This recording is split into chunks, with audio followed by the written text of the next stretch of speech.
里为人招聚，来信号城里，钟鸣接近，心与声响都接近，线上倒计，人人欢喜，歌声欢呼传到远方，将荣耀归主。两队trận鞋环绕城墙游行，鼓瑟弹琴，号角声扬不停，骑在殿中与声相辉映，音声使我们代代欢乐。设下制度，烧去是分异，共拜祭司与利未人，曾交代为所罗门语，忠心侍奉，蒙神悦纳。耶路撒冷城墙已高升，欢乐颂赞响彻到天庭，鼓瑟弹琴，号角声不停，一生代乐使我们欢庆。各位弟兄姐妹，大家平安。尼希米记已经来到了倒数第2章。我们之前看到了以色列百姓如何在被凌辱、威胁和极大的困难当中，只用短短52天就来完成了耶路撒冷城墙的建造。城墙完工之后，百姓有了保护，能够平安地定居在城墙内。他们筑起的这道墙，最终的目的不是为了尼希米的政绩，也不是为了以色列百姓的荣耀，而是为了圣殿的敬拜得以恢复，让这座城市真正成为神的圣殿。今天的经文尼希米记12章27到47节，这里就记录了这场历史性的时刻。刚刚我们听到的诗歌的歌名叫做城墙奉献礼，是我用 AI 软体针对今天所要读的这段经文来制作的。虽然不是非常的完整，但是我相信真诚的敬拜和赞美，我们的神都会悦纳的。好，我们现在开始进入我们今天圣经共读分享的时间。我先来读尼希米记12章27节到30节。献耶路撒冷城墙的时候，利未人从他们住的地方被招来参加奉献典礼。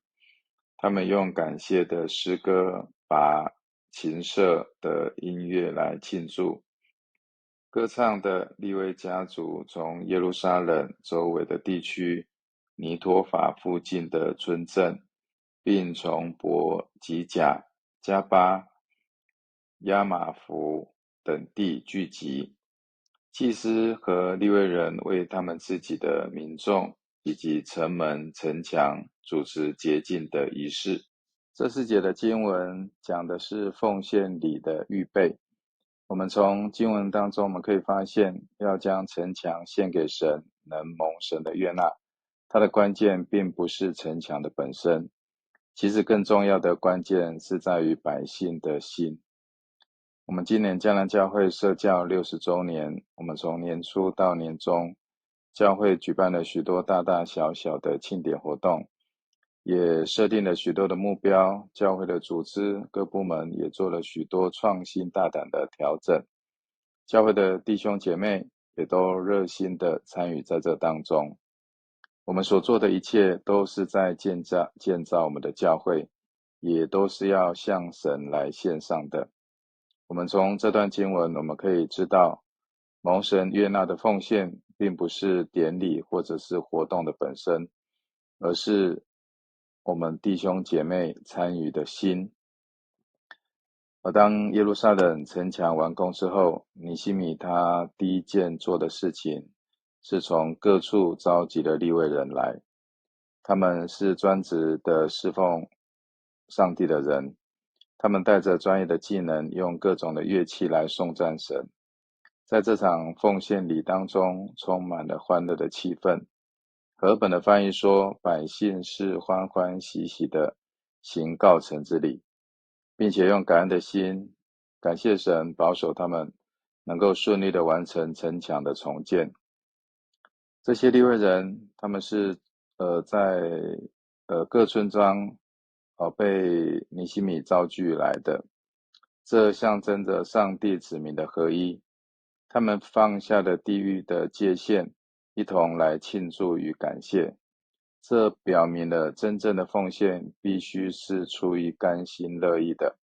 并且是群体合一的行动。而30节是奉献礼的最核心的重点，就是洁净。首先，利未人和祭司他们先洁净自己，然后他们才洁净百姓和城墙。侍奉者必须先要求个人的洁净，才能够带领百姓进入圣洁。这表明了奉献礼的前提是内心的预备。所以以上我们看到的百姓，他们有赞美的心，有喜乐的心，有感谢的心，合一的心，洁净的心。我想这会是神所喜悦的奉献礼。31节到42节是在描述百姓分成2个队伍走在城墙上的景象。在城墙还没有盖好的时候，他们要面对没有城墙保护的心理恐惧，也要面对敌人的嘲笑、讽刺，还有敌人的威胁和攻击。但如今他们走在自己亲手重建的城墙上，由尼希米、以斯拉带队，最终2队人马在圣殿附近相遇。他们用丰富的赞美声来达到奉献礼的最高潮。在经文当中有提到祭司和百姓的名字，也有提到所经过的城门，也描写了百姓的心情及当时的场景。等一下我来读这段经文的时候，我们可以试着进入当时的时空背景，想象一下，当你走在你自己建造的那段城墙的时候，心中的感受，那好像是在告别过去恐惧及羞辱，心中真是充满了无限的感恩和赞美。那也会是一段非常感动欢乐的时光，我们可以试着来感受一下。31节，我召集犹大的领袖在城墙顶上，叫他们分别带领2大队民众绕着城游行，感谢上帝。第一队向右，在城墙顶上朝勒舍门前进。何沙雅走在歌手门后面，而他的后面跟着半数的犹大领袖。33节，在后面走的是吹号的祭司，有亚撒利亚、以斯拉、米舒兰、犹大、便雅悯、示玛雅和耶利米。再下一个是撒迦利亚，他是约拿单的儿子，示玛雅的孙子，他的祖先包括亚萨宗族的马他尼、米该亚和萨克。他后面跟着他那一宗族的其他人员，有示玛雅、亚萨利、米拉莱、基拉莱、马爱、拿坦叶、犹大和哈拿尼。他们都拿着神的人大卫王所弹奏的那种乐器。经学专家以斯拉引导这一队前进。在泉门那地方，他们走上通往大卫城的台阶，经过大卫的宫殿，然后回到城东边水门那里的城墙。另一队感谢的队伍向左，沿着城墙顶前进。我和另一半的民众跟随他们走。我们经过炉楼，来到宽墙。39节，从那里再走，经过以法莲门、耶沙拿门、鱼门、哈南叶楼、百楼，直到阳门。我们在圣殿护卫门的地方结束了游行，这样两边感谢上帝的队伍到达了圣殿区域。除了跟我一起的领袖之外，我这一队还包括以下吹号的祭司：以利亚金、马西亚、米拿民、米该亚、以利约乃、撒加利亚、哈拿尼亚。他们后面在马西亚、士玛雅、以利亚撒、乌西、约哈南、马基亚、以兰、以谢、伊斯拉西亚领导的歌手们高声歌唱。43节，那一天我们献了很多祭，民众都非常高兴，因为上帝使他们大大的快乐。妇女和孩子们也参加庆祝。耶路撒冷的欢乐声在老远的地方都听得见。这一节经文让我体会到的是，当我们投身在教会的事工或承接一项服事的时候，有时候我们真的会经历到一些的批评跟攻击，或者不被看好，又或者是有信心不足的状况。像去年的这个时候，教会在计划社教60周年的系列活动。起初同工也有缺乏信心的问题，面对这么密集多样的事工，教会内部也有许多不同的声音，但最终我们靠着祷告、牧师的带领以及同工彼此的服侍，也在所有的会友支持当中，我们终于完成这不可能的任务。当我们将这美好的献祭献给神的时候，我们心中所充满的喜乐，是上帝亲自赏赐给我们最棒的礼物。经文中说，因为上帝使他们大大的快乐，所以愿我们在所有的服事道路当中，不要惧怕批评跟攻击，也不要害怕信心不够，只要依靠神，有颗愿做的心，因为我们深信最终的奖赏不是掌声，而是那极大从上帝而来的快乐。最后44节到47节，那时候有一些人被派看管库房，就是存放每年出手的五谷和水果以及11捐的地方。这些人负责从各城附近的农庄收集法律上规定给祭司和利未人的捐献物。犹大所有的居民都很满意祭司和利未人，因为他们遵照上帝的命令，主持了洁净的仪式和其他仪式。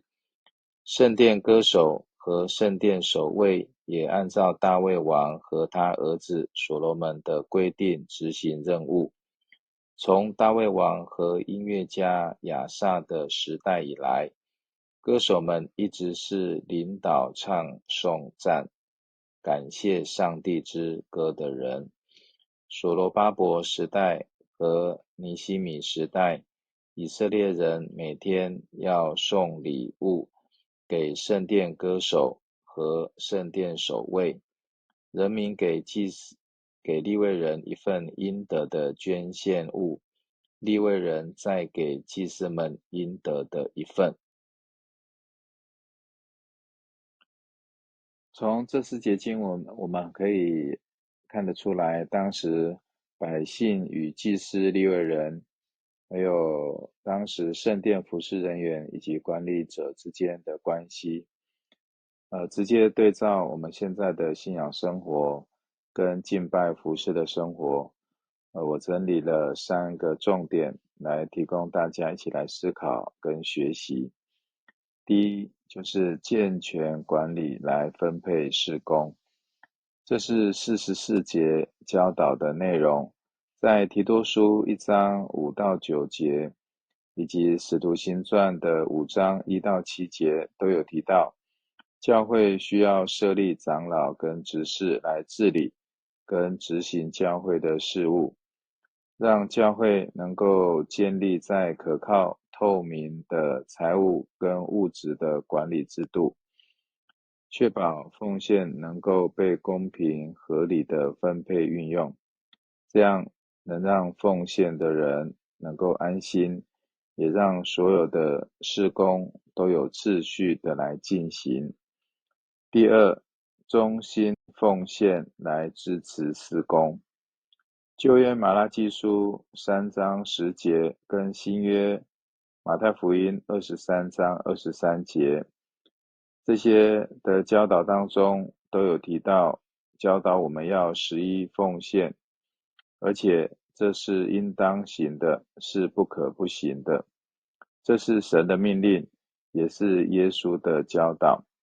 所以弟兄姐妹们要持续的乐意奉献，这是对神命令的顺服。我们的奉献是教会宣教事工的燃料，它能确保教会的事工稳定的运行，也能够让教会的福音工作永不中断。第三，供养仆人能专心服事。加拉太书6章6节这边说，在道理上受教的，应当把一切需用的供给施教的人。这段经文与47节的教导是一样的，意思是说，现代教会当中必须要充足的来供应全职的服事同工以及传道人，让他们可以专心的在教导与牧养，以及专心在教会的事工当中，减少因为财务缺乏所带来的生活忧虑。应该要让这些专职的同工得到应有的支持。以上这3点凸显了当时以色列百姓在归回之后，他们灵命上的成长。这个对现在教会的建造当中，可以让我们可以好好来学习的。以上是今天圣经共读的分享，愿神亲自使用他自己的话，在我们的心里动工，好让所有渴慕神的话的人都能够被感动、被激励、被引导，活出见证基督的生活。我们一起来祷告。爱我们的父神，感谢你赐下宝贵的话语，好让我们透过你的话语来明白神你的心意。求主帮助我们有颗顺服的心，让我们愿意行走在神的心意里。透过今天的经文分享，帮助我们愿意献上我们的全人全心来服侍你，让弟兄姐妹与神同心一起来建造属神的教会，让我们看见教会事工的需要，也让我们愿意参与在教会的各项服事。在这当中，我们一起来领受神所赐下的喜乐与丰盛。恳求天父上帝听我们同心合一的祷告，如此祷告是奉靠主耶稣基督的圣名求，阿们。献上的心，